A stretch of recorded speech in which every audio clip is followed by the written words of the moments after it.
Who's going to call 911? Ted Hobson, thank you very much. In the event of emergency, please make your way with the person to your right-hand side to the stairwell to the left of the elevators and down the stairwell to the southeast corner of Church and Main. From there, we'll convene. Appreciate it. Back to you, Chairman. Thank you very much. I'd like to turn to our Chief Legal Officer, Ms. Jody Brooks, for our Sunshine Law and Public Records Statement. Thank you, Mr. Chair. This is an open public meeting that's been duly noticed. Minutes will be taken and published. We have quorum present in the room. I believe Mr. Camping was going to try to join us by telephone, and so if we get that worked out, but we're in good posture to proceed. Thank you.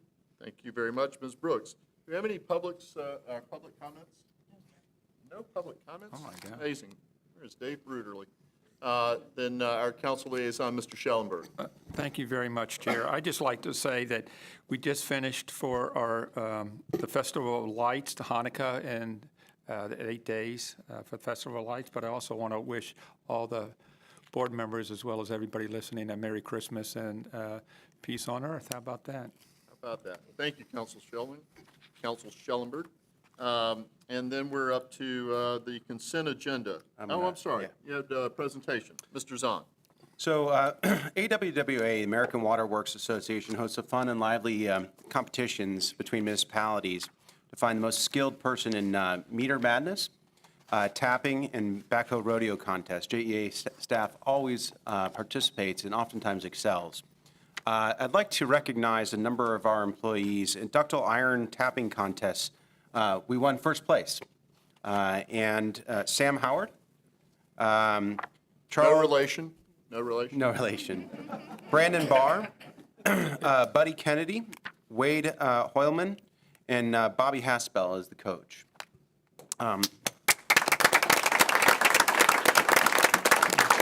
So if you wouldn't mind coming on up when I call your names.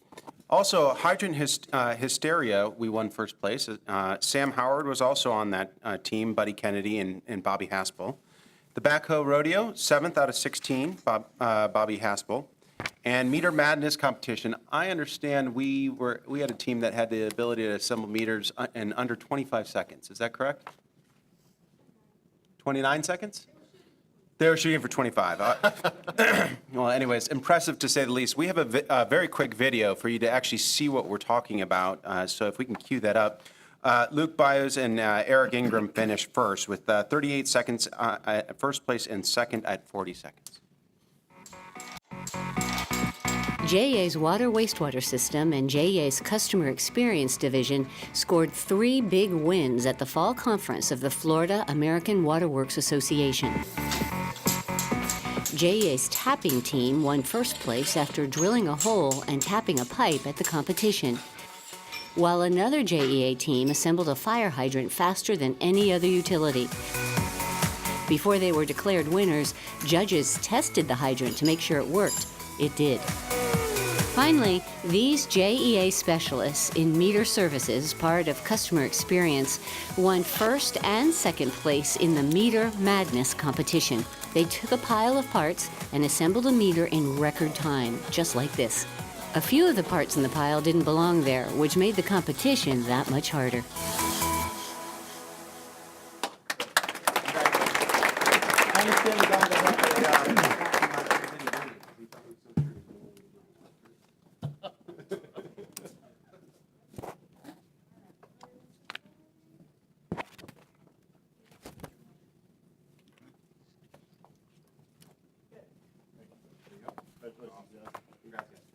What's his cousin Sam? Hey, that's what I thought.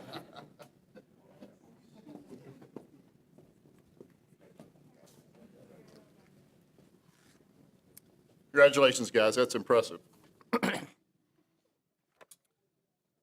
Next on our agenda is the consent agenda. May I have a motion to approve the consent agenda as presented? Thank you, Ms. Flanagan. Is there a second? Second. Thank you, Mr. Cumber. All in favor of adopting the consent agenda as presented, say aye. Aye. Any opposed? Consent agenda is approved. I'd like to call on our COO, Ms. Dykes, for the monthly financial and operations dashboard. Ms. Dykes. Good afternoon. Afternoon. We are behind tab 3B for a review of the monthly dashboard. I will point out this is dashboard results for the first month of the fiscal year only, because we are so early in the month of December. We have not yet updated this dashboard to reflect results from November, so it's results from a single month. And it's really hard to draw conclusions, frankly, about operational performance from a single month of results, particularly when you're looking at results from a shoulder month, which October is. So, for example, you'll see a comment in the management discussion on this dashboard that sales were down year over year in the electric system because we had a mild October, was followed by one of the hottest Novembers on record. And so we've seen that trend reverse for the year, just as a single example. So for this report on the operations dashboard, what I thought I would do is focus on some overarching trends that are challenging us in the operations space, but that are not necessarily reflected in these numbers yet for the year. So I'll start with one of the challenges we've had operationally in the water and wastewater system, and it is the rapid expansion of telecom in the city of Jacksonville. And the implication for us of that is that we've got contractors and subcontractors that are out working under the streets in Jacksonville and that are doing horizontal drilling activities to try to expand telecom infrastructure. And when they've done that, in some instances, they have done that somewhat unsuccessfully in that they're drilling through our assets. And so it has caused some rather large, for example, we had a water main issue on McCormick Avenue about 10 days ago where a contractor drilled through a 20-inch water main. And the good news on that is our team has been able to drop everything and very rapidly respond to those incidents so that we can not only get our infrastructure repaired, but we can get those streets reopened as quickly as possible. But it is challenging for us that we've got contractors that are working so fast that they're not necessarily taking the precautions they need to take in order to prevent them from drilling through infrastructure that's already there in the street. We are, in response to that, working with those telecom companies to make sure that people are using the proper procedures when they are doing that drilling. And the city has been very helpful to us in terms of reinforcing the rules when it comes to drilling within permitted areas in the city. And so hopefully we'll see a lessening of some of that, but unfortunately that has challenged us in the water and wastewater system over the last couple of months. One of the other challenges we Ms. have... Dykes, let me interrupt you there. Sure. Is there no way for us to embed at the contractor's expense a water employee that can ensure that they're not hitting our 20-inch mains? I mean, There are things we can do. For example, we go through, once a project is permitted, it goes through a utility locates process where our locators actually go out and will show them where the infrastructure is located, the JEA infrastructure is located. They can then review our as-built to see depths, but then they have to manually verify those depths before they go about horizontal drilling. And in some instances, both of those steps have been skipped. And so we're working with contractors now to make sure that as part of their permitting process, particularly if they want to continue to get permits, to be able to operate and drill within the city areas, that they are observing those steps carefully to make sure that they protect what's in the ground. Can I ask a follow-up to that? Yeah, please. So, are there rules for us back charging those contractors? There are. And what are those, and how punitive are they? That if they're willing to skip 2 steps, it doesn't sound like the penalties are pretty punitive. Yeah, so in my opinion, not enough.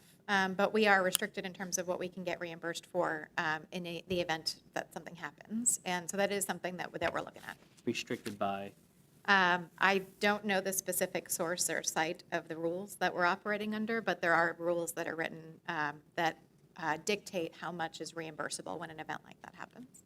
written by the state, written by the city council? I don't know off the top of my approved by the head. I'll board? have to get back to you on that question. Okay.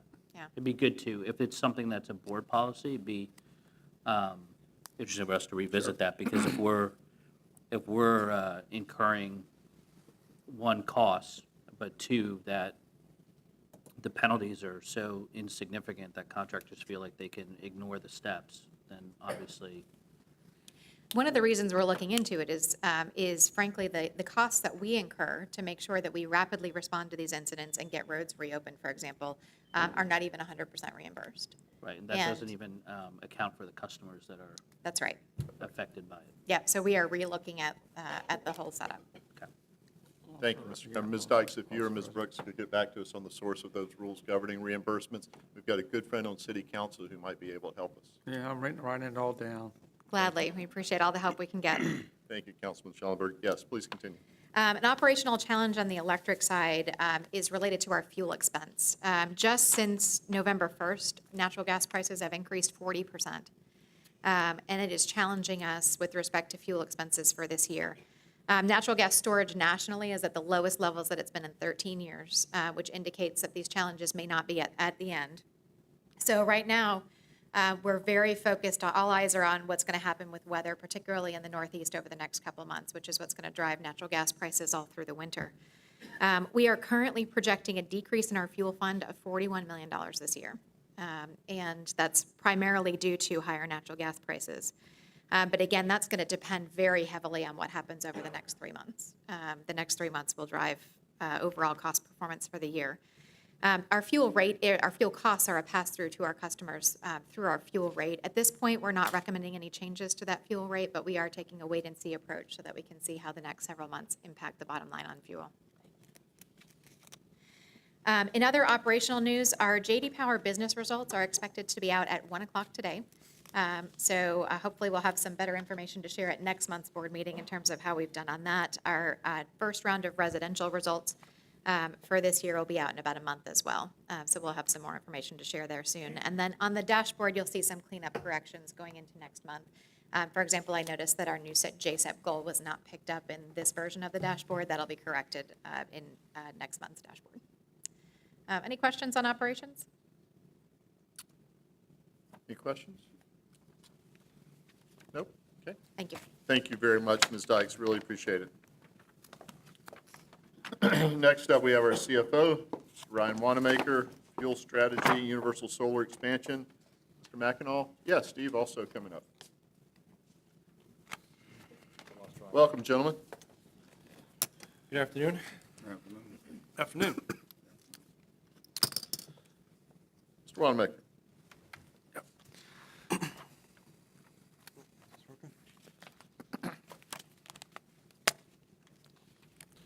Clicker's not working. Can you get the clicker?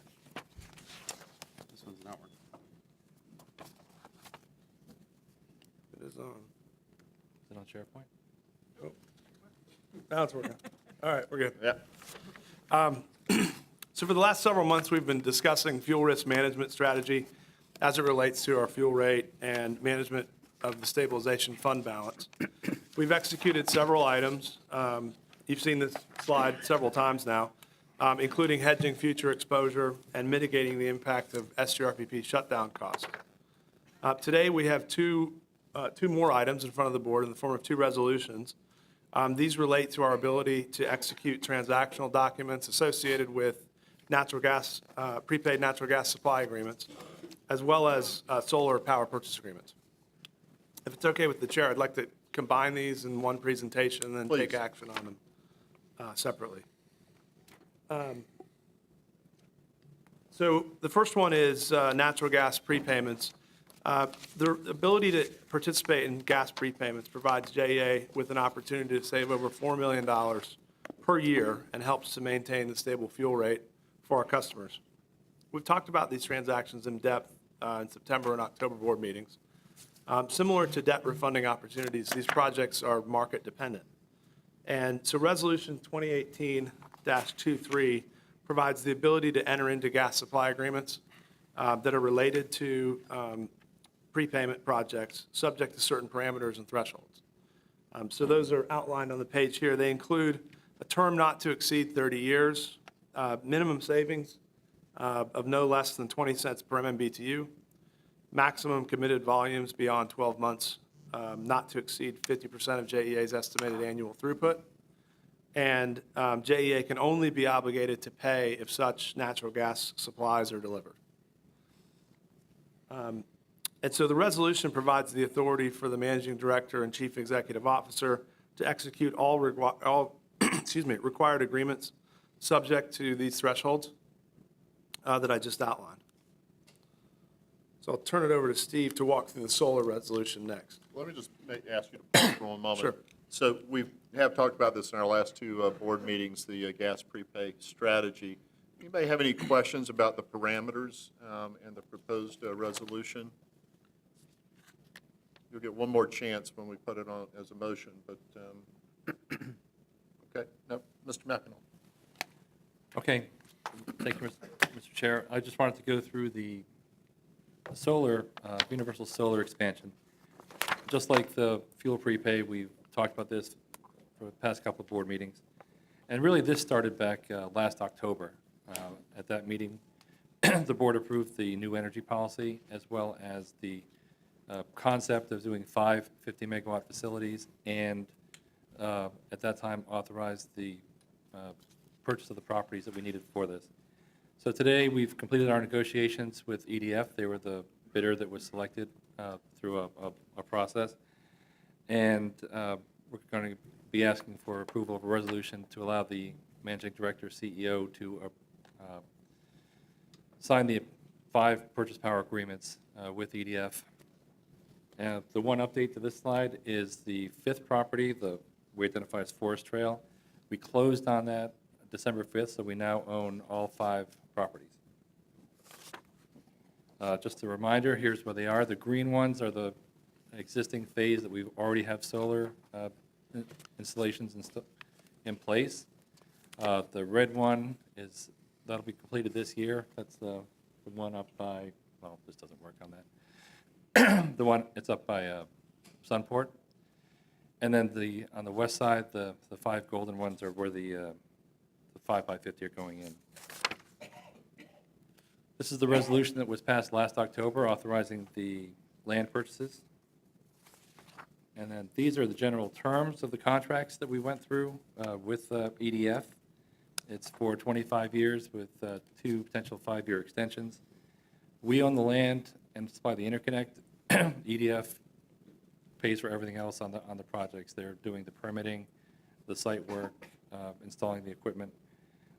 We've got very good provisions in case of default, and the price is excellent. It's below $26, not including the cost of the land and the interconnect. With the land and interconnect included, it's approximately equal to our fuel rate. And it's a flat rate. There's no escalator, so 25, 30, 35 years from now, we'll be paying the same price. Benefit to the customers is that it's locking in that current fuel rate for an extended period of time. We expect these solar farms to essentially generate about 6% of our annual output, so that it's essentially getting a 25-year fixed price hedge on 6% of our energy. And I just wanted to do an Academy Awards moment here and thank all the people that made this possible. It took a lot of people. We've been working on this for well over a year. A couple of people from my staff, Mary Moran and Renee Brown, are here, sitting over there next to Miles Burnsit from EDF. And real estate, Donald Birch, Brandon Traub, Eileen Connolly, Khaled Salah. Electric generation projects that people will be turning the project over to actually see through execution, Margaret Limbaugh and Jamila Akrayi. Procurement, Rodney Lovegren and Heather Beard. Legal, we had some outside counsel, David Edwards and Brian Dawes. The transmission distribution guys, John Corsi, Russ Durham, Gabor Axe, Michael Short, Darrell Hamilton, Bill Champ, and I think that's about when the guy behind the curtain gives me the hook. This is the resolution you'll be approving. We have gone through, we've produced the generic, essentially, PPA and lease agreement that all that needs to be inserted is the exact property details for each of the 5. So over the next week or so, we'll be doing that for Aaron's signature. And then you saw these before, but this is just pretty much where they're going and what 50 megawatts of solar looks like on each of these properties. That's the one we just closed on. That's it. Thank you, Steve. Questions regarding the solar expansion? Reverend Newbill. Once the farms are completed, up and running, what is our participation? Do we have any participation in the management of it, or employees, or what? No, we, the farms are entirely the responsibility of the contractor, of BDF. We will have interaction with them, we'll have telemetry, we'll get forecasting from them, we'll be able to, kind of anticipate what the output will be and balance the rest of the system with that. One part I didn't mention that we do have is we're setting aside a component, I call it a plug-and-play storage, where part of the design is to leave an area set aside within the footprint, and also the interconnections required. So if in the near future we determine that storage is a viable resource for us to utilize, that we can plug that in. That would be a separate contract. That's not part of this contract, but that's on the table. We're just leaving ourselves as much flexibility as we can.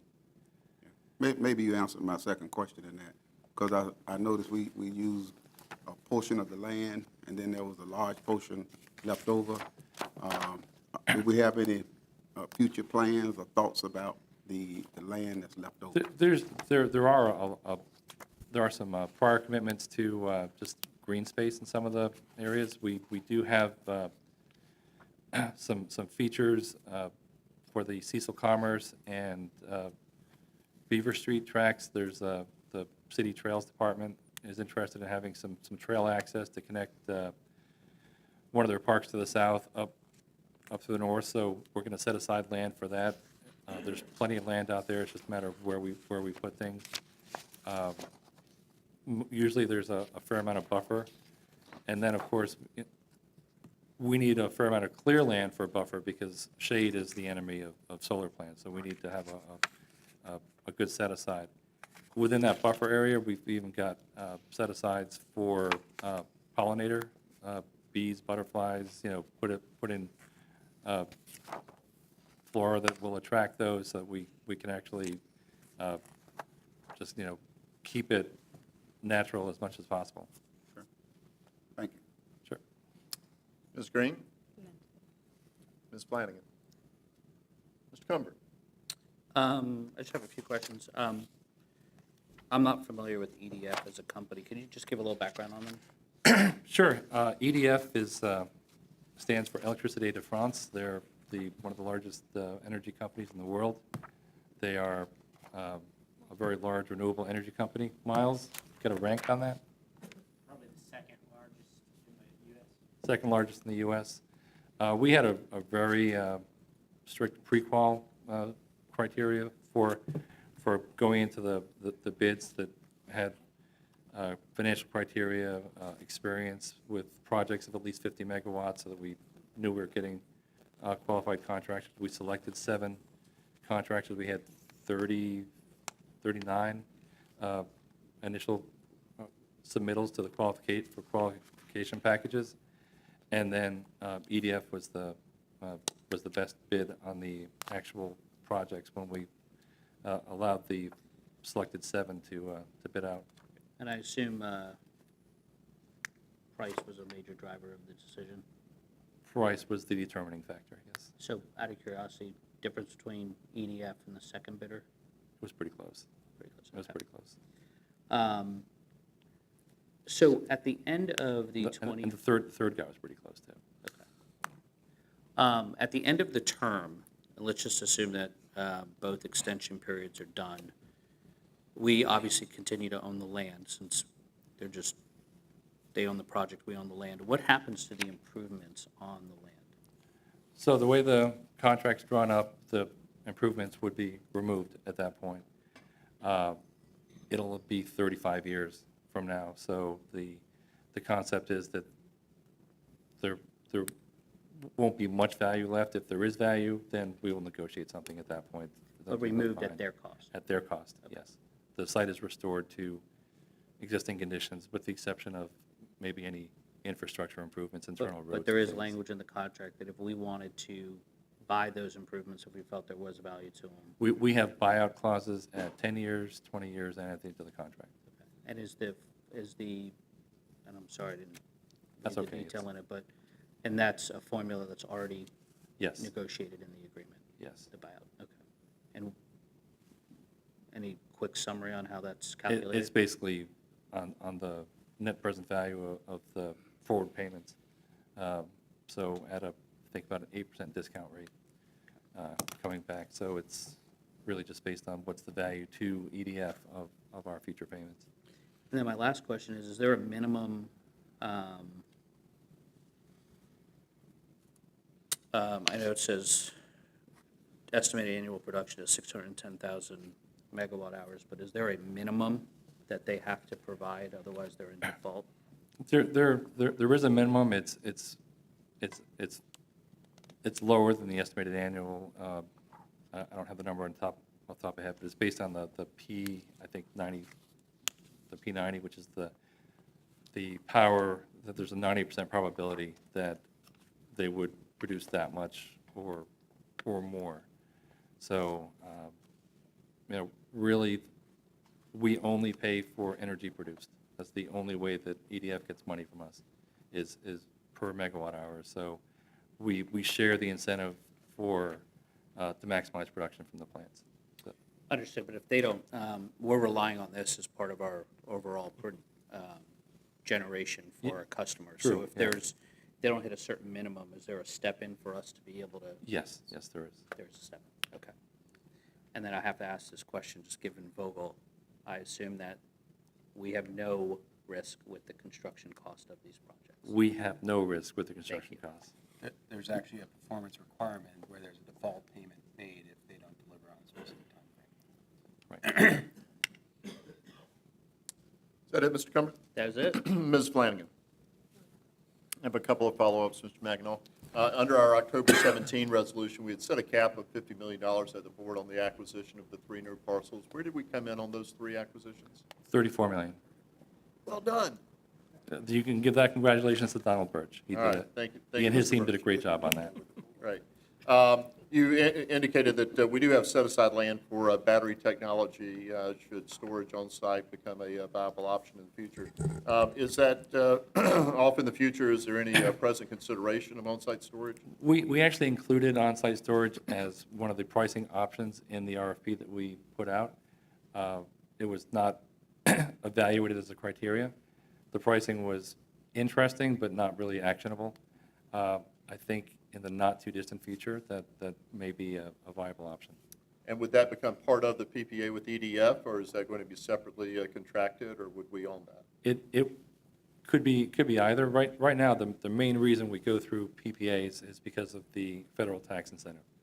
EDF can capture that money. It's 30% on the construction cost. We can't. If it's in the next couple of years when the federal investment tax credit is still available, it might make sense to do a PPA either with EDF or another third party. If it's beyond that, it might make sense to just do it ourselves. So it really depends on both timing and who's selected for it. Thank you. And my last question, I think this is fantastic, 6% of our fuel requirements at a 20% discount to our current fuel rates is pretty significant. Is there any consideration to future expansion? Not there yet, get these under our belt first. Yeah, we're always looking. Really, I think we want to kind of digest this and then look to the future. I think what we lack and what we see so far is greater geographic diversity. Everything is really concentrated on the west and north sides of the city because that's where the land is available and less expensive. So my team is working on other concepts such as maybe looking at urban infill areas with currently city-owned land, and that might be a way to get south and east of the river, where otherwise the land cost is prohibitive. I'm sorry, I do have one other question. When do you expect them to come online? So the first one, which is slated to be the Cecil Commerce Center, we expect almost this time next year, December 2019. After that, the EDF, we've given them flexibility until 2022 for them all to come on, but they'll either sequence them or have them all come on close together. But we anticipate probably 2 in 20 and 2 in 21 as a rough timing. But we haven't tried to tie their hands as far as a detailed schedule on each site. Right. Thank you. Mr. Zahn? Mr. McAdoo, can you please provide the board and maybe the public a little bit of oversight in terms of when these projects are complete, where that puts Jacksonville as a city relative to solar deployment? So based on a report from 2016, the Shining Cities report, and what they looked at is a metric of how much solar is within city limits, and so taking some assumptions as far as where other cities will be in a few years, we would be at the top or close to the top as far as cities with how many megawatts of solar are within city limits. In the United States. In the United States, yeah. Right. So that's both, because we are a large city and we have room for a lot of solar, and these are big projects. Absolutely. Don't qualify, just take it. I'm an engineer, I can't help it. I'm going to ask for a motion. We'll take these in reverse order of the presentation. So we'll take up Mr. McInall's Universal Solar PPA resolution first. It was in your board packet. It is Resolution 2018-21. Have a motion for approval of the resolution? So moved. Thank you, Mr. Cumber. Second from Reverend Newbill. Any other questions for Mr. McInall on the solar? Any other questions? Just one follow-up for legal. Jody, the entity that we're entering into, is it a new code that's created just for this project, or Yeah, I believe that EDF is the parent company. is the counterparty? No, EDF Renewable, I have two projects going on in that private life with EDF Renewables North America. They are a large company. Correct. I And just- head for North America. But we're not entering into like a new code No. as a It's not counterparty? a Okay. It's not an SPE. Any other questions? All in favor of Resolution 2018-21, please indicate by saying aye. Aye. Any opposed?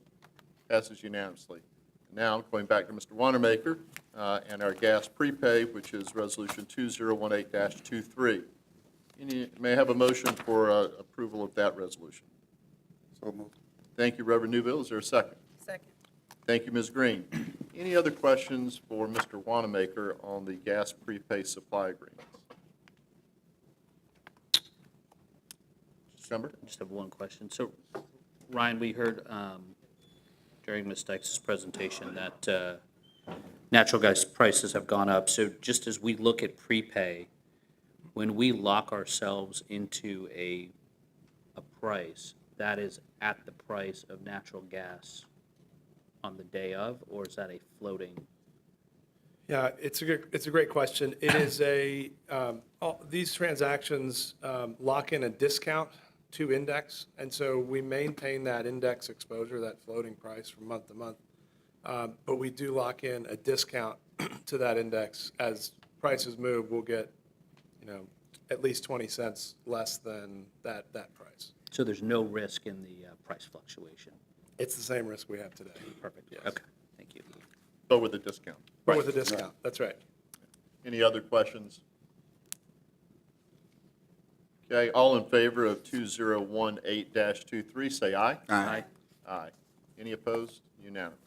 Thank you, gentlemen. Appreciate that. Very thorough and exciting presentation. We like saving money. Mr. Wanamaker, you're still on. Mr. McInall, I think are you still on? No, he asked me to hang out as his wingman, though. Oh, that's good. We're talking about fuel strategy, pricing policy modifications, 3D in the agenda. Thank you. Perfect. So the pricing policy is another leg of this fuel strategy discussion that we've been having over the last several months. The pricing policy is board-governed document that provides guiding parameters that JEA utilizes to develop its financial reporting, rate-making, budget, and financial projections. The pricing policy establishes rate-making methodology as well as JEA stabilization funds, including the Fuel Stabilization Fund. As of the end of November, the Fuel Stabilization Fund balance was approximately $70 million. JEA's pricing policy specifies a target fuel stabilization fund balance equal to 15% of the highest 12-month fuel expense. The balance requirement is approximately $95 million and is based on the all-time high fuel expense set in 2011, which was 40% higher than our average fuel costs over the past 5 years. This chart in front of you here illustrates that. It shows the annual fuel cost over the last 10 years. As you can see, the annual fuel cost has declined substantially since 2011. We've spoken at length about some of the changes in the market that have occurred over the past several years, including substantial changes to our fleet with the solar PPAs, our load with the decline in sales, and our hedging strategies. So today, we're recommending changes to the pricing policy to align to the current fleet and market dynamics. In your packet is a red line of those changes that we're proposing.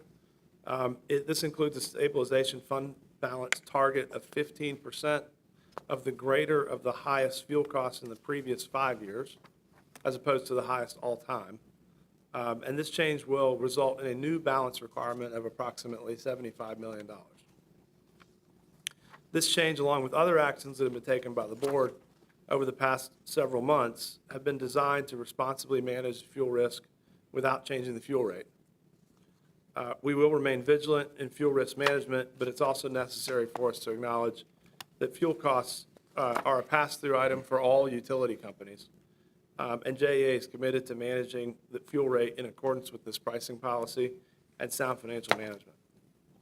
At this time, I'd be happy to take any questions. Ms. Green?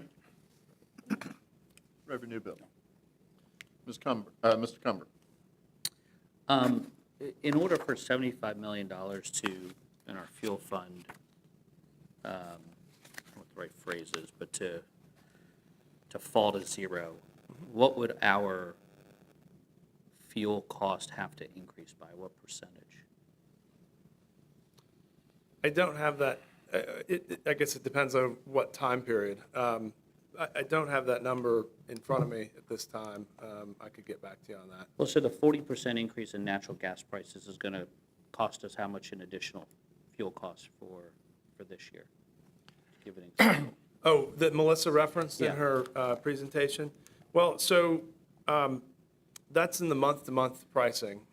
We do have hedges in place for the balance of this year, including December. Both of those hedges have performed as expected. So we have received payments from that swap counterparty.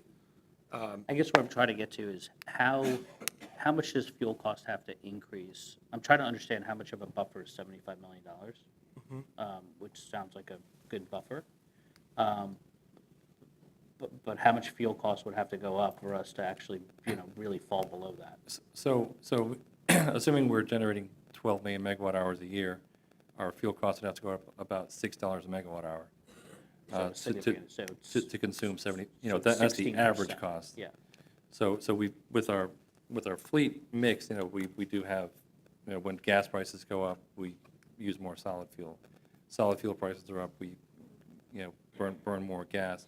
And then as we added more renewables at a fixed price, that'll help dampen the whole thing, as well as our hedging program, allowing us to even have up about 50% of our natural gas prices essentially at a fixed price. So, That's perfect. That's what I was yeah. looking for. And at about $450 million fuel expense on an annual basis, you have about a $75 million buffer. So, well, that's across multiple different fuel mixes, or, 75 to 450, right? Yeah, and we had before the 95, it was at what? Didn't we bring it down? It's been at 95 for a very long, well, since 2011. Yeah, since 2011. Okay. All right, that's it. Thank you. Ms. Flanagan? Mr. Wanamaker, I understand we will be looking back over the preceding 5 fiscal years, and that staff will be preparing a 5-year projection. Is the forward-looking calculation within the target balance related to just the most upcoming fiscal year, or that entire 5-year forecast? It's related to the budget for the upcoming fiscal year. Thank That's you. correct, yeah. Anything else? Any other questions? Thank you. I don't have any questions. Very thorough presentation. So this is an action item. It's a motion to, was there a prepared resolution? I was just looking. I don't see one. Okay, no prepared resolution. Okay, so it's a, sorry? Policy change. Just a policy change. So I'll ask for a motion to approve the pricing policy revisions and adopt the updated pricing policy document included in the agenda at 3D. Do I have a motion? Thank you, Ms. Green, and that's a second from Reverend Newbill. Any other questions for Mr. Wanamaker and Mr. McAw on the changes to the fuel stabilization fund policy? Hearing none, all in favor say aye. Aye. Any opposed? Passes unanimously. Thank you, gentlemen. Thank you. On your own now. All right. No wingman? Okay. We're on agenda item 3E, the STAR plan, Strategic and Timely Asset Realignment. You're still up, Mr. Wanamaker. It's quite an honor. So staying on the theme of strong financial management, let's talk about JEA's plan to increase free cash flow by $400 million over the next 5 years. This is a follow-up from our presentation to JEA's Strategic and Timely Asset Realignment Plan. You'll recall this was initially presented at the October board meeting, and the board requested staff to put together a full execution plan. And so we're requesting board approval to move forward with this plan and execute the early defeasances outlined in phases in 2019. The presentation today reflects the work that has been completed over the past 6 weeks by members of the finance team. The plan reflects JEA's commitment to profitability and value. By increasing operating efficiency and reducing corporate risk, this plan impacts financial value and customer value. Since the October board meeting, JEA has increased the revolver by $200 million at the same pricing and terms and conditions. We've also have legislation before City Council to provide for a stable contribution amount through 2023, and we have maintained solid AA credit metrics. The plan has been modified to a 5-year timeline to coincide with the term of the contribution agreement. Over that time, JEA will repay nearly $1 billion of debt while driving community impact value by investing $1.9 billion in infrastructure with no new debt and no necessary base rate increases. This will provide customer value by further de-risking the business and allow us to deal with the changing market conditions and plant Vogtle obligations. We are planning on a phased approach to execution. The first phase will be completed by the end of March. We will utilize $205 million to redeem approximately $100 million each of the electric and water debt. By the end of the fiscal year, we'll come for approval to free up additional funds that are held in stabilization funds that are governed by the board's pricing policy. And we expect to target $121 million of additional funds for early debt defeasance at the end of the fiscal year. Finally, it's not included in this analysis, but we do expect to bring a refinancing recommendation to the board at the conclusion of the SGRPP decommissioning. That will collapse the SGRPP financing vehicle and refinance that debt and defease an additional portion of debt in conjunction with that transaction. Finally, between 2020 and 2023, we expect to utilize $340 million of electric defeasance opportunities. I'll note that all of these are target amounts, and so as we talk about future defeasances, some of those may be subject to change based on market conditions, weather, and performance of the business.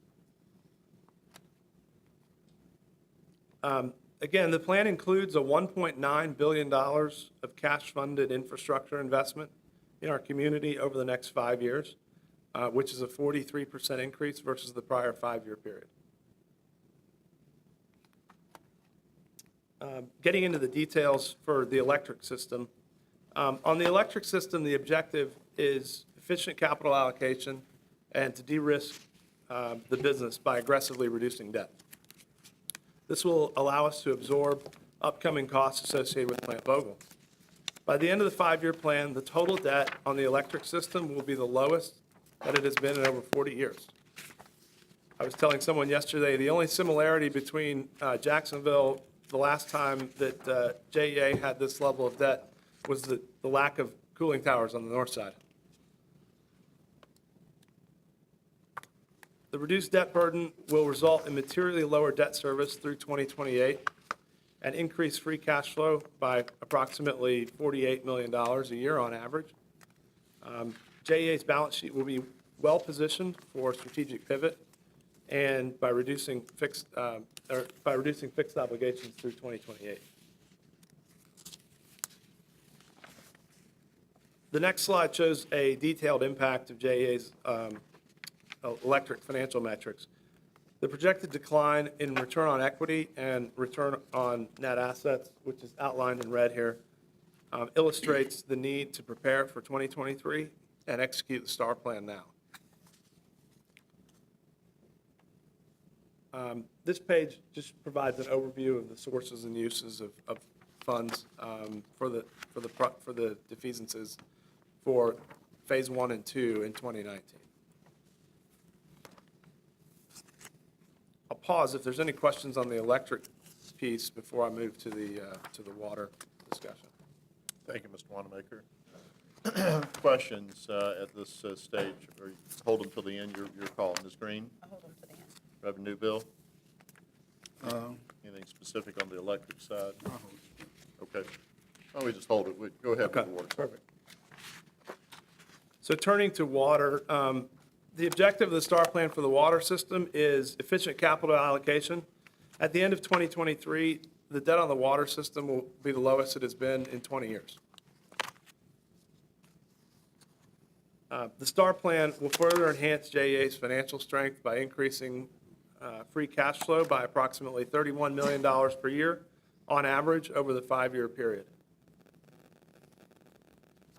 The financial metrics on the water system reflect an exceptional financial profile with very strong debt service coverage, liquidity, and debt capitalization rates at the end of the 5-year period. Of note, by 2023, the water system will be larger than the electric system when measured by total assets and equity book value. It really speaks to the shift in the business. So again, we have an outline of the detailed sources and uses for phases 1 and 2 on the water system. And again, I'd be happy to take any questions at this time. Mr. Wanamaker, I have to say that I've had several questions from the community over the last month since management debuted the STAR plan at our last board meeting. And I've had a couple of questions asked of me, and I've done my best to answer them, but I suspect that if they're asking me, there are many members of the public that have similar questions. And those are along the following lines. Where'd you get all this money? And why aren't we getting a reduction in our rates? And I believe that the answers are we're no longer holding cash to a AAA credit level. And this is really more akin to it's not a situation where we're going to take some savings and go buy a new big screen TV, but instead we're going to pay down our credit card debt and generate additional cash flow. You may have better answers than the ones that I gave on the sidewalk, but I do think that this is a big defeasance plan. It is. I think probably the biggest in JEA's history. So I would appreciate you addressing those questions from your seat. And those, again, are where do we get all the money, and why aren't we getting a reduction in our rates? Because I do think the public has those questions. They're very good questions. So we do have the cash. We have been managing liquidity through cash balances and stabilization funds. And we have been cash funding our capital plan for a number of years now. I mean, again, if you go back to 2011 or 2009, I believe, was the peak for our debt load. The debt load on the electric system at that time was over 90% debt. And so we have been steadily paying down that debt over time, and in order to do that, we're cash funding our capital program. The shift has really been about capital allocation. Instead of maintaining all of our liquidity in cash balances, to your perfect explanation about paying down the credit card, we're going to go ahead and take some of those funds, more aggressively pay down debt. And by increasing the size of our revolver, we're still going to have the funds available to run the business on at the service levels that the community expects, without doing that with the cash balances. And so it's really important to get the message out that we're doing this to keep rates low, frankly, as we move forward into the future. We're trying to run the business in a way that is consistent with what the community expects. Balance sheet optimization. Correct. Ms. Green? I had a similar concern as well, in terms of, you say that we're gonna make an investment into the community, that maybe we needed to be a little more clear about what that investment was and how we were able to do it, but you've answered that. So I just want clarity, that understanding that the realignment projections are through 2023, but you're only asking for year-end 2019 today. Correct. Yes. Okay. Thank you. Reverend Newbill? Yeah, you mentioned the septic tanks. Can I get you don't have to do it now, but can I get a clearer understanding on year by year? I think I heard a total of 1-point-something billion. Oh, I know, you already spent it in your head on septic tanks. That was just CapEx increase. That's not purely on the wastewater side. That's 1.9 billion across the electric and the water side. Okay. That's correct. The current commitment of JEA at this time is the $15 million additional contribution that's in front of City Council for approval, I believe, in January or February. Okay. With the commitment by JEA to also revisit our commercial and technical approach towards solving that issue, to determine whether or not we can make, our current estimates are that the septic tank issue is about a $2.5 billion citywide issue. And trying to determine technically and commercially, if we have a different approach, is there a way to make that number significantly smaller, thereby making it a more solvable problem? Okay, that may have been when I heard it from you. Did you need any other follow-up on the septic tank phase-out program, or are you good? Are those details available regarding septic tank phase-out and the uses of funds? We can follow up. Just give it to me. Okay. Thank you. Mr. Cumber?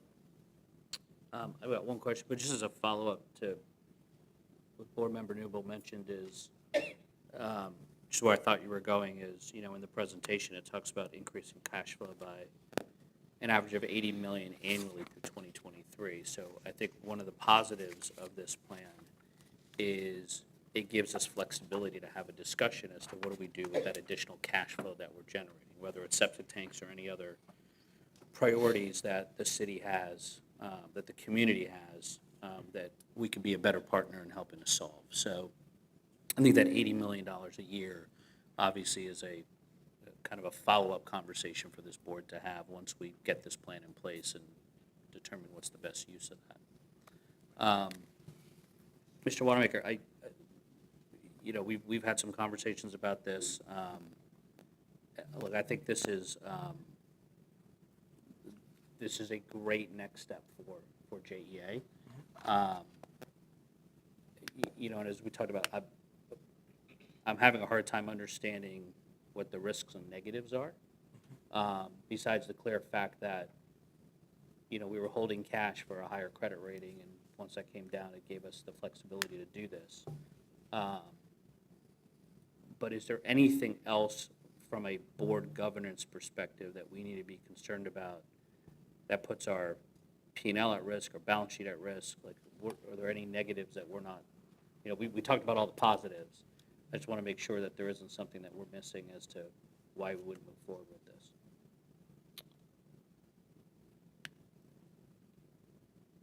I cannot think of any reason not to. Okay. Thank you. Ms. Flanagan? Following on Mr. Cumber's statement about the improvement to operating free cash flow for the upcoming 5 years, very impressive figures here in terms of the $240 million that's expected on the electric and the $157 that's expected on the water. Mr. Wanamaker, can you simplify for us what goes into the calculation of that forecasted increased operating free cash flow in terms of its composition of foregone interest payments, et cetera? Sure. So I'll illustrate it with electric.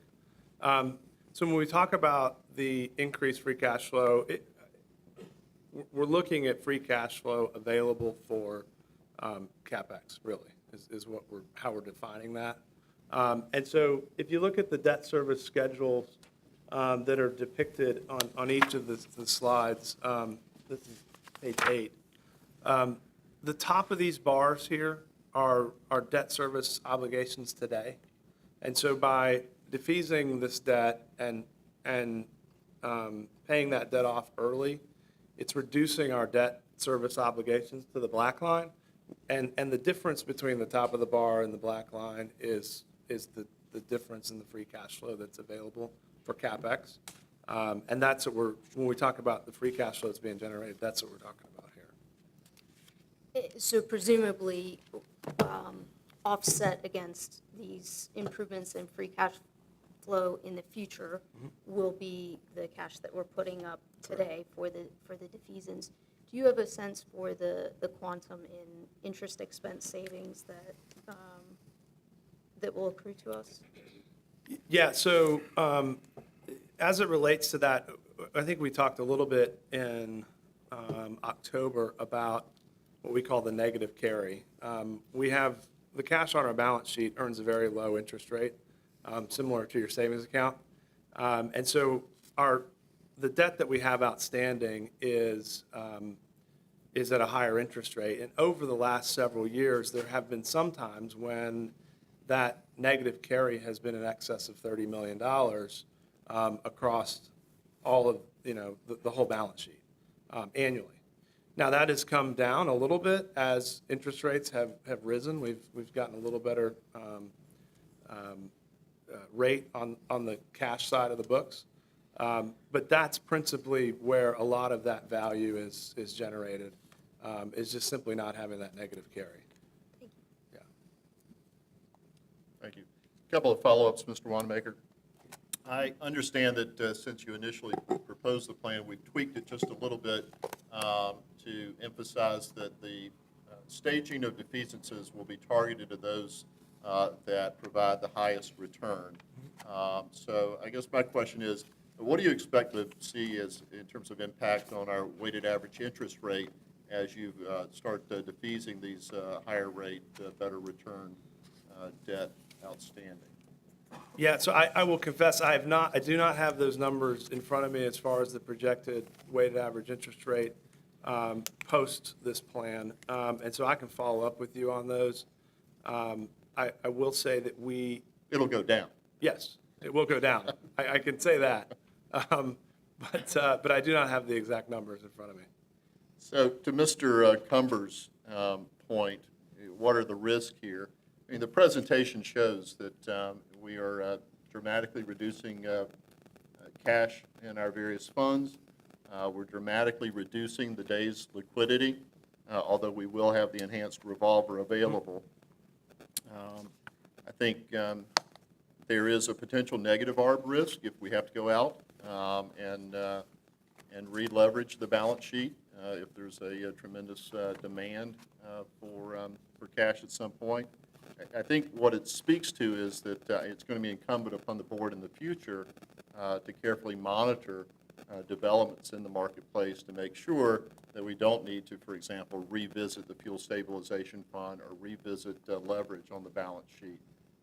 But for now, in the life of JEA, this is absolutely the right thing to do. It's not that it's without risk. It's just that given where we are today in the marketplace and in the current balance sheet, there's a huge opportunity, which quite candidly, we should all admit, at a rating of AA, we've got a lot more freedom to manage that liquidity to the advantage of JEA and its customers. So that's really why we've got this opportunity. I've got one last question. On the future CapEx and the dramatic increase in proposed CapEx, is there any one thing driving that? I mean, have we had a lot of backlog of CapEx projects? Or is this just an opportunity to do some things that have been on the wish list? No, so a lot of the focus over the last, I'll say 5 to 7 years has been aggressive debt paydown. And this is going to continue that. We have some capacity additions planned in both the electric and the water system, which are driving a lot of that CapEx, the additional CapEx that you see in the plan. Those are driven, again, on the electric side, this year, we're increasing the capacity at Brandy Branch, upgrading to the latest and greatest technology out there. And on the water side, we have growth in many areas of our service territory, and so we have capacity additions to be able to handle that growth. And so that's really what's driving the increased CapEx. We just haven't had a lot of capacity additions. There's been some, but there have not been as many over the past 5 years. So wish list, not backlog. No, not backlog. It's growth-driven. Perfect. Any other questions? Ms. Green? I almost want to ask, well, I'm going to ask the question, how does this position us as we move through the different phases to uphold our obligation that is currently under litigation? If we fulfill our current obligation with Plant Vogtle, how does this debt reduction position us? So while there's a lot of uncertainty around those Plant Vogtle obligations and what they're going to be and when they're going to come due, I think I can affirmatively say that having less debt is better to handle those obligations. Ryan, if I might jump in.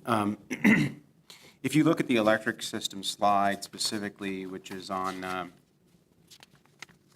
page 9, and you see the fiscal year 23, what you can see is, now this is not all of the impact of Vogtle, but it is the impact of some things that are a relative certainty. You know, Vogtle increasing operating expenses, no rate increases, flat to neutral sales growth relative to electric energy efficiency and things that we're seeing in the in current trends.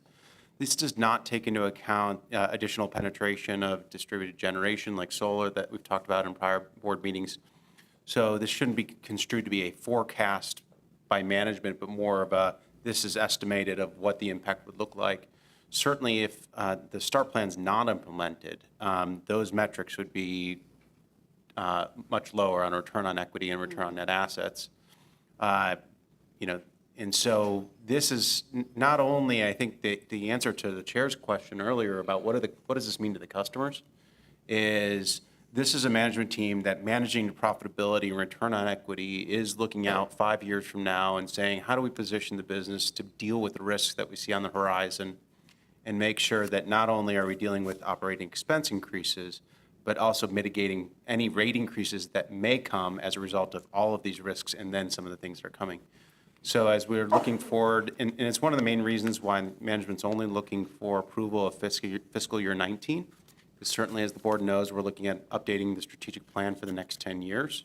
And as we look out, you know, at the end of the fiscal year, there may or may not be a different utilization for 2020, and so we'll calibrate the plan each year as we look forward. One thing I would point out also is that as you're talking to members of the community and who say, well, why don't we have a rate decrease?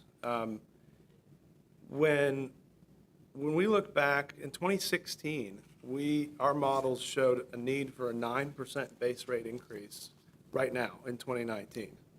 And because of the actions that we've taken over the past 3 years, with the rate restructuring that we did in 2016 and the early debt pay down that we did in 17, 18, and 19, as well as the shutdown of SGRPP and some of this STAR plan activity, we're now past that next 5-year horizon. We're outside of that past 2023 before we need we have a base rate increase that's necessary. And so we have really made some pretty substantial strides in trying to maintain profitability while still paying down debt, keeping rates stable, and this is all a part of that really long-term financial strategy. And the increase in the capital expenditures year over year also demonstrates that the business is not borrowing from Peter to pay Paul, that we are in fact running the business as appropriately allocated in terms of capital utilization, while also being efficient on the balance sheet. That answer your question? Yes. Yep. And kudos to the entire operations and finance management team on the holding of base rate and not having to implement that anticipated 9% increase in the base rate. And I think we also had a couple of fuel fund rebates along the way as well. Yeah. So no increases in cash back in the customer's pocket. Revenue bill. Mr. Cumber? Ms. Flanagan? It's a huge plan. It's a great step forward for JEA. I can't say enough about the work that you, Mr. Zahn, your entire team have put into this. It's very, very positive development for JEA. So I recommend it to my fellow board members. With no other discussion, I'll call for a vote on the motion to approve the STAR plan and delegate authority to the managing director and CEO to implement the STAR plan, at least for defeasances in 2019. So, a motion? I think we may have had a motion already. I think we're on discussion. I don't think we've had a motion. Well, that's a motion from revenue bills. Is there a Is second? there a second? Second. Any other Thank you, Mr. Cumber. Any other discussion? Get so caught up in this good stuff. Any other? Okay, all in favor of the motion say aye. Aye. Any opposed? Carries unanimously. Thank you very much, Mr. Wanamaker. Fantastic. And then we have Mr. Hobson. Tea time. Tea time. Thank you, Mr. Chair. We're at tab 3F in your material. We're asking this afternoon for execution approval for a package of documents related to credit support for the Energy Authority. I know most of you are aware, but just for some background, the Energy Authority is an energy marketing company formed in 1997 by and for public power. JEA is an original member and owner of TEA, which now includes a total of 7 municipal utilities and has trading operations across North America. T is headquartered in Jacksonville and has a West Coast office in Seattle. T does JEA's buying and selling of electricity and natural gas. As T has no real assets, the member owners provide credit support so that they can trade on our behalf. The level of support is currently capped at $34,286,000, but the actual advance of credit is currently about slightly less than $29 million. That includes a letter of credit and a bank guarantee, and has remained unchanged for many years. During its over 20 years in existence, no claim has ever been made against these guarantees. Today's item is number 1, to approve execution of the new advance agreement, which was required due to a membership change in the Energy Authority. And number 2, authorize the JEA CEO and Managing Director to execute periodic revisions of this agreement and the underlying guarantees, maintaining within the $34,286,000 cap. In the year 2000, a similar item was approved by this board, but due to an error in drafting the board document, the electric advance agreement and guarantees were not clearly included in the delegation of authority. So this is a bit of a cleanup item. So again, we're asking for approval to execute those related documents. And I'll just note again, the actual amount of the guarantee is not changing, just the advance agreement membership, and then the delegation of authority to the CEO for future periodic changes. Our legal counsel, Ms. Brooks, has also reviewed and helped prepare these documents. I don't know if you have anything you want to add, Jody. Not unless there's some follow-up questions about any of the items. Any questions regarding the T advance agreement? Ms. Flanagan? One question for Ms. Brooks. Since 2000, have there been any transactions that require review to ensure that they were appropriately, had the appropriate authority? There were some of the approvals that have been given over time, and Herb Weinstein is here from T, but there may be an opportunity to do a ratification of any of those that have occurred. But the actual agreement or the approval that was provided in 2000, I believe gave the proper authority. I don't believe that there's any ratification or cleanup necessary for those other items based upon the review of the recommendation that was given in 2000. It's just not real clear. The clarity is really what we're looking for by this action of the board. Anyone else? Just one clarification. So if I'm reading this correctly, a member left T. That's correct. Are we stepping in to take the full obligation, or all the existing members are taking a pro rata obligation? Actually, they did not increase the credit guarantee. They decided that what they had was adequate, so we're actually So reducing. everyone's No, staying no the same. change at all. That's Okay. correct. All right, perfect. Then I'd ask for a motion to ratify the guarantees under the electric advance agreement and authorize the managing director, CEO, to execute the agreements as presented and to make non-substantive changes to these documents, such changes to be approved by JEA's chief legal officer. And two, to authorize the managing director and CEO to execute from time to time an amended electric advance agreement and related guarantees in substantially similar form with the approval of JEA's chief legal officer, provided the total advance is no greater than $34,286,000 plus attorney's fees. Do I have a motion? So moved. Thank you, Mr. Cumber. Is there a second? Second. Thank you, Ms. Flanagan. Any other discussion? Call for a vote on the motion. All in favor say aye. Aye. Aye. Any opposed? Passes unanimously. Thank you very much, Mr. Hobson. Thank you. Mr. Chair, Yes, Ms. Flanagan. would you entertain a suggestion to pull the committee report ahead of the strategy and subject matter exploration, given that there are action items within that section? And we're going to lose Ms. Green at 1:30. I have no objection to that. Anybody object to amending the agenda accordingly? And let's take those out of order and move to committee reports, Roman numeral 6 on your agenda. That's the F&A committee report. Oh, that's you. Ms. Flanagan. Thank you, Mr. Chair. Pleased to present to the full board findings and outcome of our most recent Finance and Audit Committee meeting. We did not have quorum present during the meeting. However, Mr. Cumber and myself were there, and we will be discharging the action items from this report to the full board for its approval. The meeting consisted of approval of minutes from the prior meeting, a report from Audit Services on the quarterly Audit Services update, a presentation on JEA Identity Theft Protection Program Fair and Accurate Credit Transactions Act Annual Risk Assessment, a quarterly report from our Ethics Officer, the Electric System and Water and Sewer System Reserve Fund quarterly report, a JEA calendar years 2019 and 2020 fixed rate refunding debt parameter resolution for electric, water, and sewer, and for the St. Johns River Power Park and bulk power supply systems, which is an action item. The JEA Energy Market Risk Management Policy Report, and we also received from Ernst & Young our fiscal year 2018 external audit report, and took executive session with Ernst & Young and our Director of Audit Services, and made announcement of our next Finance and Audit Committee meeting to occur on March 18th.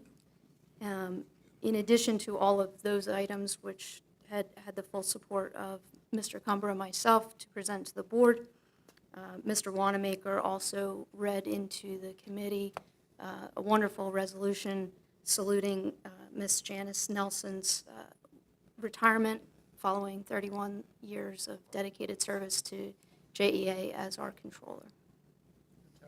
Thank you very much, Ms. Flanagan. Let's take your action items in order because they didn't have a quorum at the F&A committee. The full board will take action on the items presented there. And so I'll yield to you for each motion. I guess the first is for approval of the minutes. That's correct. I'll call for a motion. So moved. Is there a second first? Second. That's Reverend Newmelt. Okay, so it's been moved and seconded to approve the minutes of the August 13, 2018 minutes of the Finance and Audit Committee. Any questions? All in favor say aye. Aye. Any opposed? No. Passes unanimously. And then you had an action item for the fixed rate refunding debt parameter resolutions for electric, water, and sewer, SJRPP, and bulk power. So moved. Second. Been moved and seconded. Any questions or discussions? Hearing none, all in favor say aye. Aye. Any opposed, nay.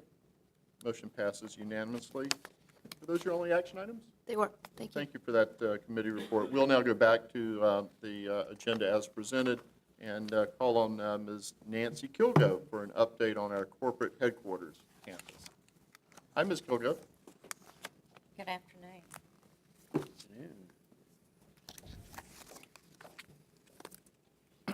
Please. Thank you.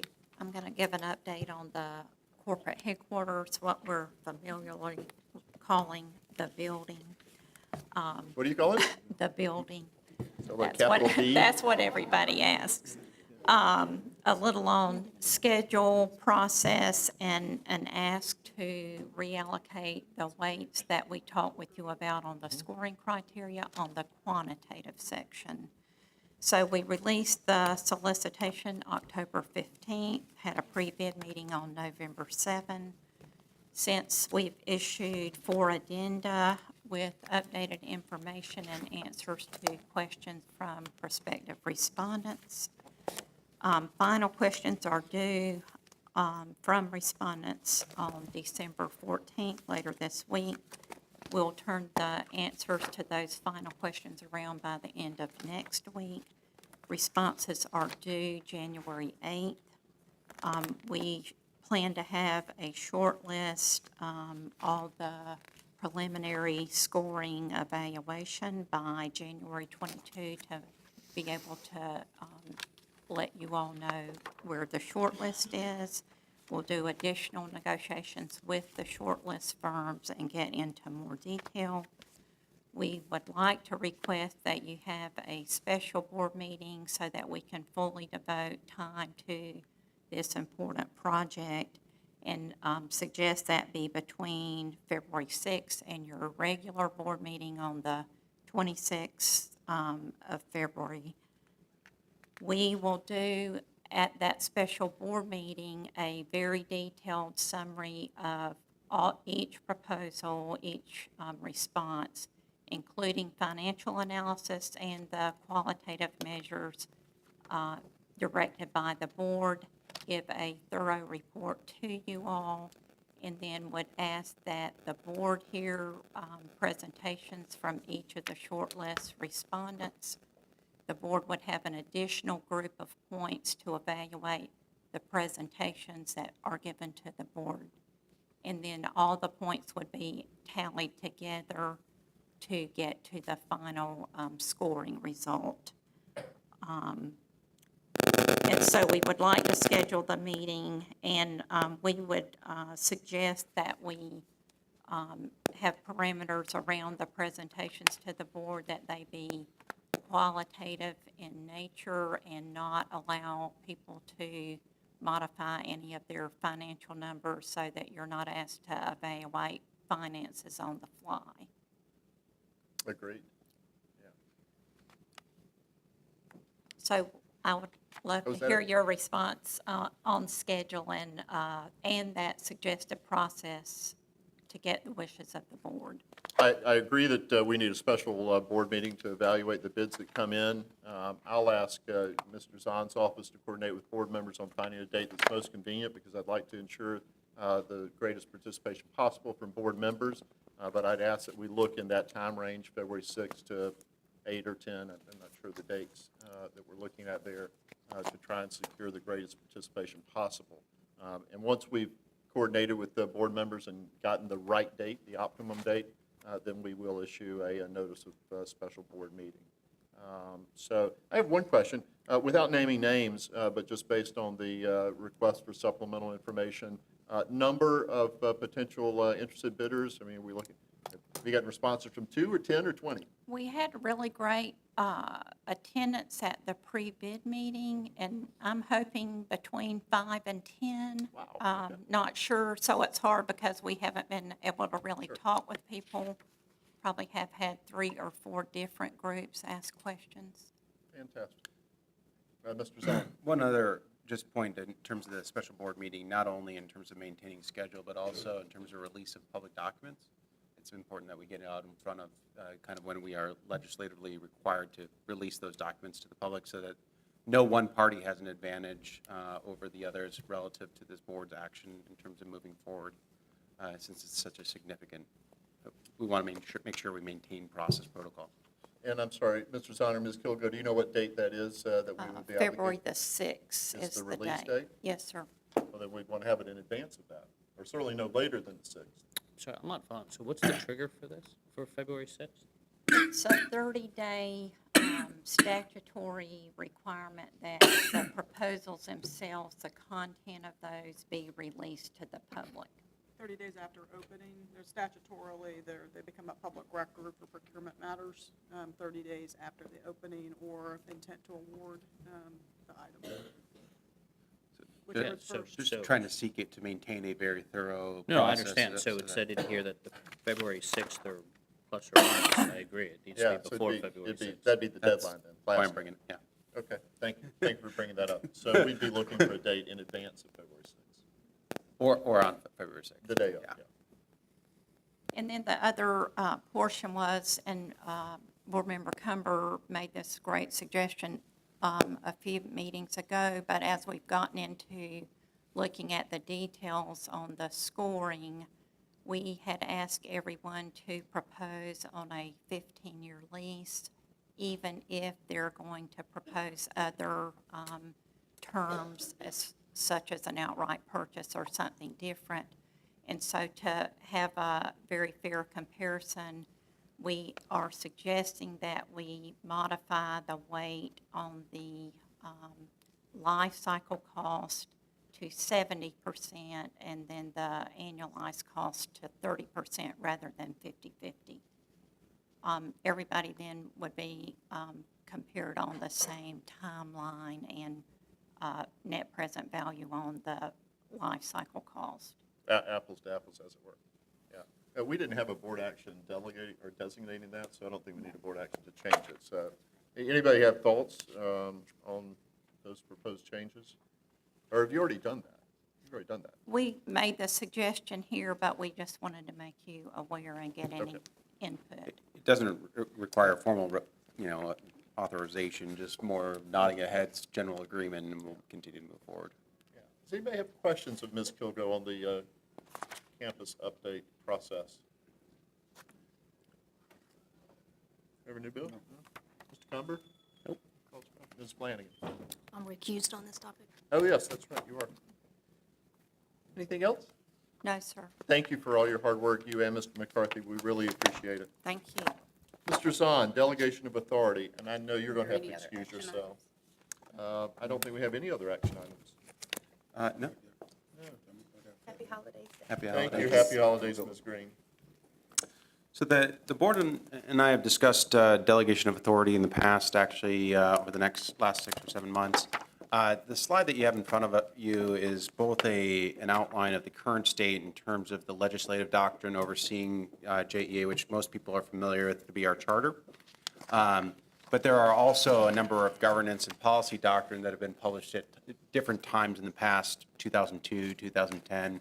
Bylaws, there's a board policy doctrine, as well as a number of separate management directives providing specific authorization to the CEO to proceed. Most people will be familiar with the P code or our fuel policies that at different times between 1968 and 2018 have been passed. One of the things that was identified over the last 6 months is really the need to have a formal delegation of authority policy in place for the company that not only looks at kind of the different scopes of the business, but also delegates authority from the board to the CEO and also down through the different structures, management structure. So one of the things we're hoping to do, and what's included in the package today, is the existing structural documents that lay forth the current state. And what Ms. Brooks and I are working on is a draft of a governance guideline as well as a set of delegation of authority that our goal would be sometime in January, board meeting, to provide the first draft for the board's review and input. Again, in the strategy section, so no action to be taken, with a goal of sometime either in February or March to obtain final approval.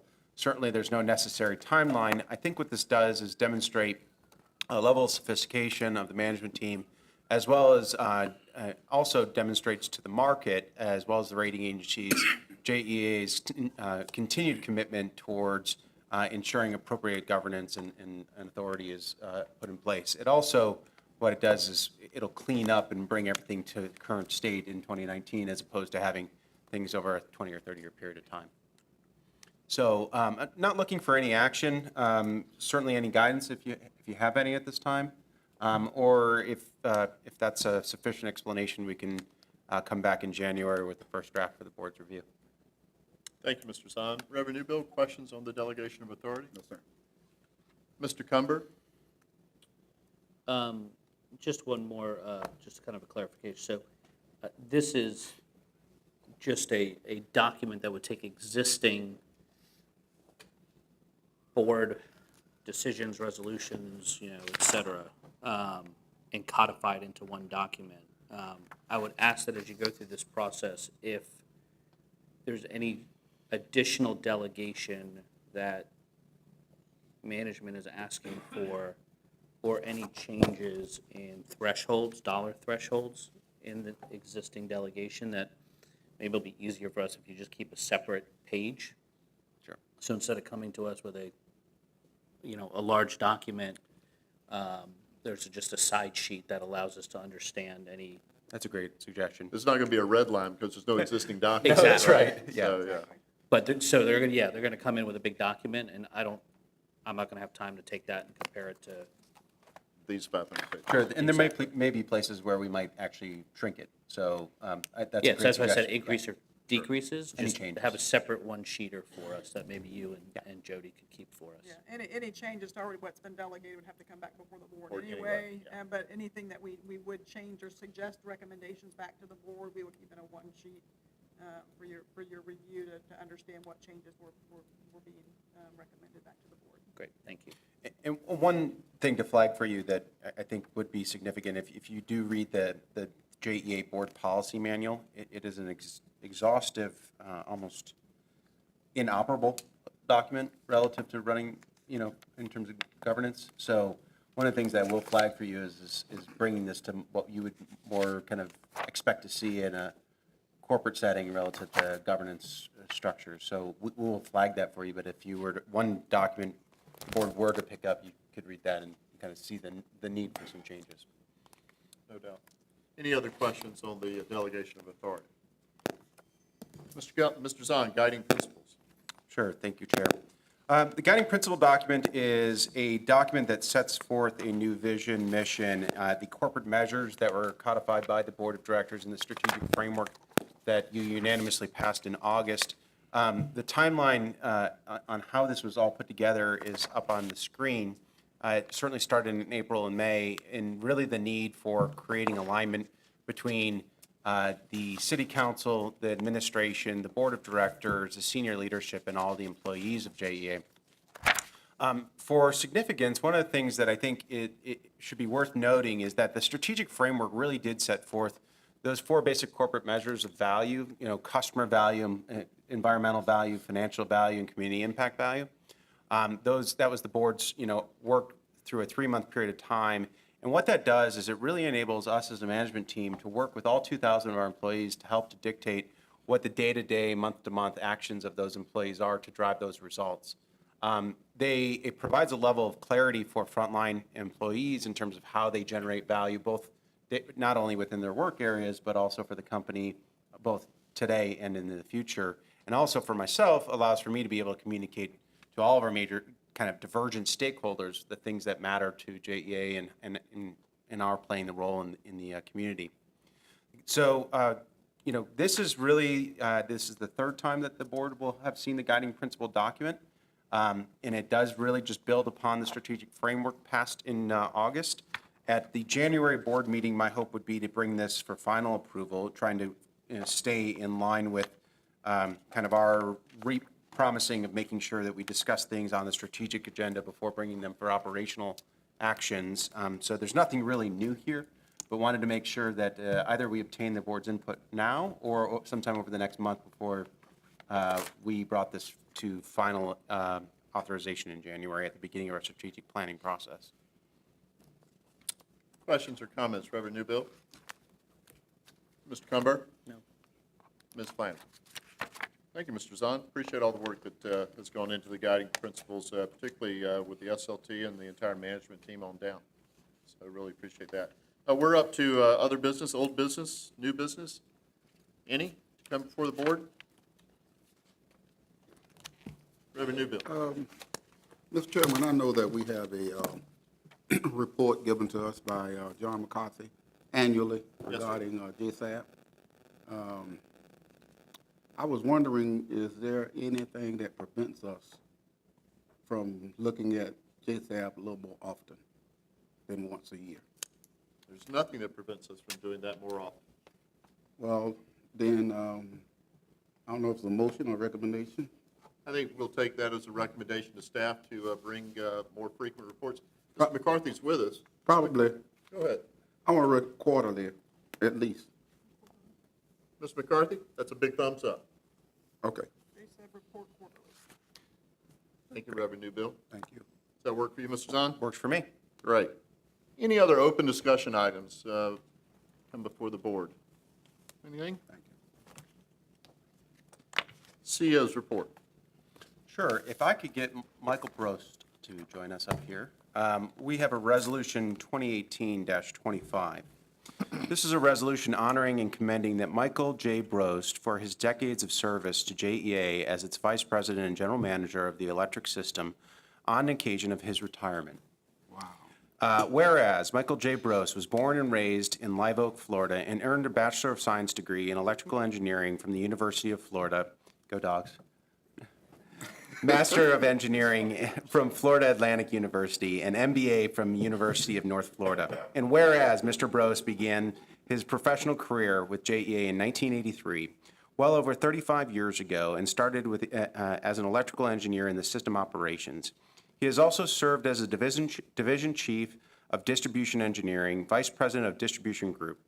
He has also held the vice president position in the areas of organizational development and organizational services. And whereas Mr. Brost is a data-driven and results-oriented vice president and has devoted his professional career to lead responsibly the production and delivering of reliable electricity for JEA's 462,000 electric customers.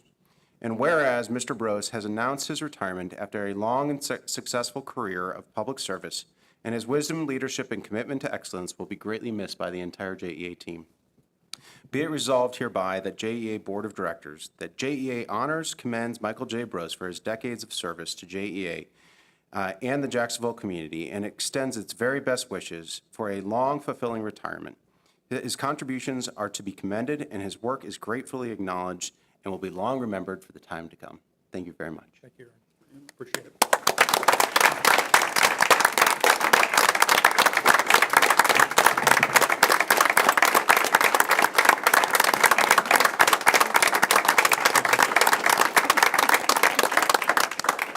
Thank you, Mr. Zahn. Most importantly, thank you, Mr. Brost. Let's make sure we get this official. Do I hear a motion to adopt the resolution as read? Moved. Thank you. Second from Revenue Bill, seconded by the entire board. All in favor? Aye. Resounding aye. Congratulations, Thank you. Mr. Brost. This is your last chance to talk to us. Anything you got to say? Share some wisdom? Lots of wisdom. Just can't be thankful enough of my opportunity.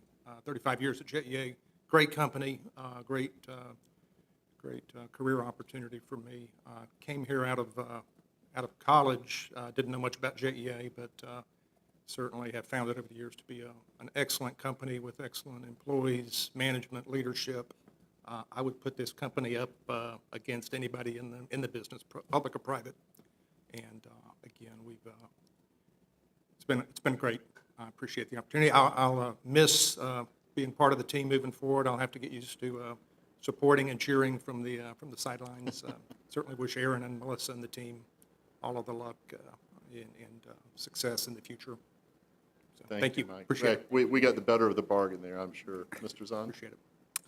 Sure, I'd say that over the last 7 months, it's been an absolute pleasure, and I will rest assured his input has been taken significantly in terms of how we move the energy business forward, and we really appreciate all the assistance, and your cell phone won't be forgotten, I promise. Yes, thank you. Thank you. Thank you, Mr. Brost. Thank you.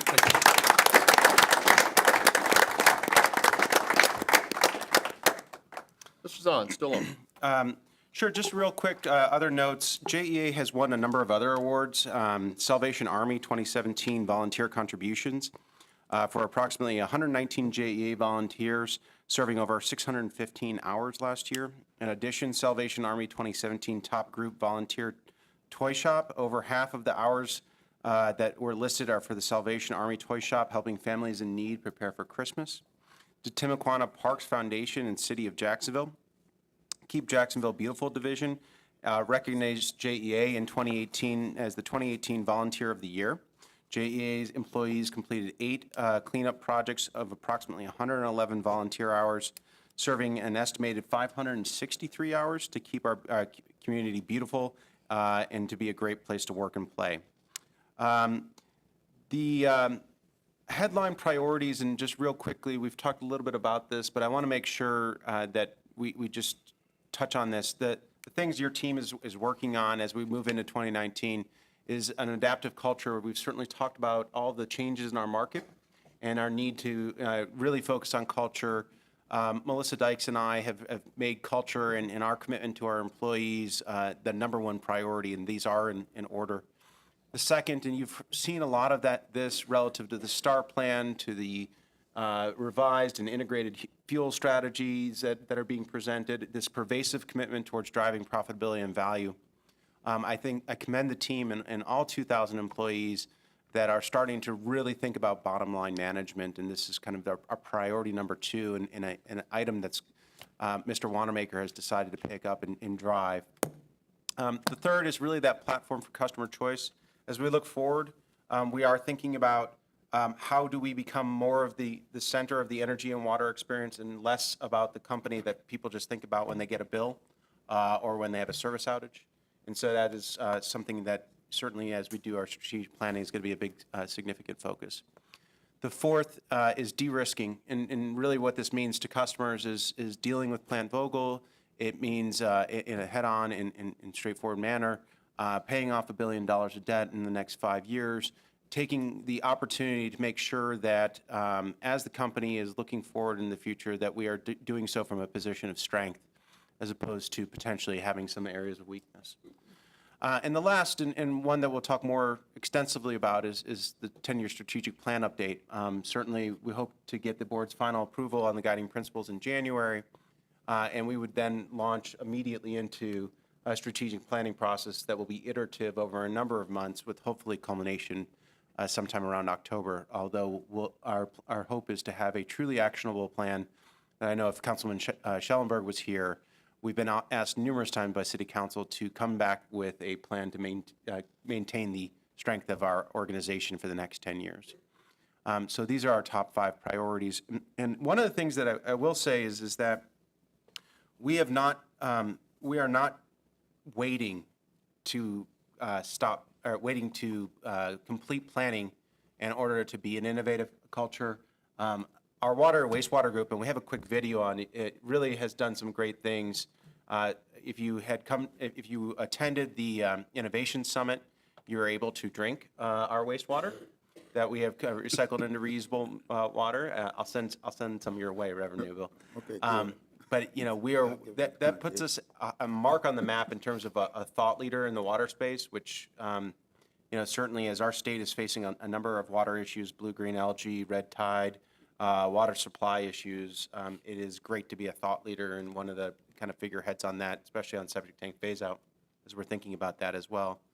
But every day our employees come to work, and I know that it can be often lost or interpreted as we start talking about being innovative or more innovative, that somebody might interpret that as that we haven't been, and that's not true. It's just saying that we're going to have a high focus, much like we focus on profitability and value creation. So I want to just quickly show you a video of something that our wastewater plant operators at the Buckman wastewater plant came up with over the last number of months.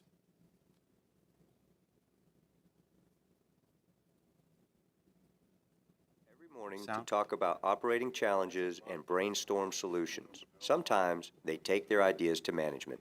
I think it's important when you allow your people the freedom to come up with ideas, and then when they come to you with those good ideas, to to support them. Even if they might not look good right off the bat, if it's something you can do on a trial basis, on kind of off to the side thing, give it a shot, see if it works, and if it works, scale it up. If it doesn't, then go back to the drawing board. Take the case of what used to be a nagging problem at Buckman, dealing with leachate from the landfills. 15 tanker trucks a day dump a total of 120,000 gallons of high-strength, black, industrial wastewater into the plant for processing. Microorganisms that the plant depends on to reduce nitrogen flow into the river don't like the leachate. Until licensed wastewater operator Chris Howard, Buckman's operations team leader, came up with a simple but innovative solution.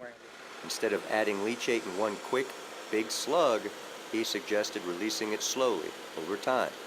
Management agreed to give it a try, and the team repurposed a grit tank so trucks could discharge the leachate there. So leachate is very high in ammonia. Typically it's 12 to 1,500 milligrams per liter of ammonia. When we first started, we were taking these leachate loads, they were offloading directly to the front of the plant. It's really kind of shock loading the plant, just big slugs coming in. So what we've been able to do is we've been able to isolate that flow and feed it in slowly over time. Feeding it also to our side stream, it's more equipped to handle those high ammonia loads. Buckman Street was designed to get 6 milligrams per liter of total nitrogen. Historically, we've been able to get 4 or 5. Now that we're adding this leachate in a little slower, evening things out, we've historically, the last couple of months, we've been able to stay under a 3. We've been getting great, excellent numbers. Sometimes you get the most benefit out of something that's very simple. Meantime, morale at the plant has never been higher. Operators are proud to see their small yet innovative idea, a change that costs virtually nothing, translate into such a big success. What we've done here at Buckman is very different than everywhere else. We're able to have a voice, to collaborate. I think it's kind of set a new standard on how we should be trying to improve daily. So I commend the operators in terms of thinking through solutions and having a commitment towards environmental value, which is one of our 4 corporate measures. And this certainly, in the contribution agreement extension, goes towards the nutrient discharge and the treatment and the quality of water in our St. Johns River, and also ends up being financial value for the city in the water quality credits, not just this, but all the efforts that JEA undertakes in order to generate water quality credits for BMAP purposes.